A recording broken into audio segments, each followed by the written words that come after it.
شلون يقولون ساجع مدحوينه سنجي في عم بالذي يسير مقبورتاي سومالي مقوحات كتاي سامي وفيه سبيليو كبير كلهم ويكو ساعديه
بسم الله الرحمن الرحيم maanta oo bishu ay tahay 3 bishii 3aad 2019 madaxweynaha dawladda Puntland mudane Siciid Cabdullaahi Dani waxa uu booqasho ku tagay qaybo ka tirsan wasaaradaha iyo hay'adaha madaxweynuhu saaka waa barigii waxa uu ku bilaabay booqashadiisa wasaaradda howlaha guud iyo guryeynta waxa kale uu ku xijiyay hay'adda wadooyinka ee Puntland waxa kale oo madaxweynuhu booqashadiisa uu ku sii maray wasaaradda warfaafinta iyo isgaarsiinta iyo waliba wasaaradda howlaha iyo wasaaradda duulista hawada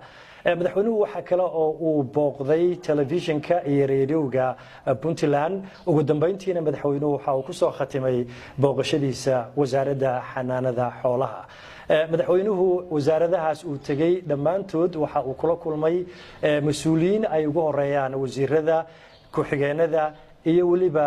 shaqaalaha ka hawlgala waxaana uu madaxweynuhu dhageysanayay warbixino kala duwan oo ay siinayeen shaqaalaha iyo madaxda wasaaradahaas uu booqday madaxweynuhu waxa kale oo dadkaas wasaaradaha uu booqday uu siiyay ama uu kula dardaarmay isla markaasina uu kala hadlay qaabka shaqada ay u soconayso iyada oo runtii ay maanta u ahayd guud ahaan wasaaradaha Puntland gaar ahaan qaybaha uu madaxweynuhu booqday maalin la soo bandhigayay wax soo saarkooda iyo waliba mustaqbalka waxyaalaha ay igsanayaan aad iyo aad baad u mahadsantiin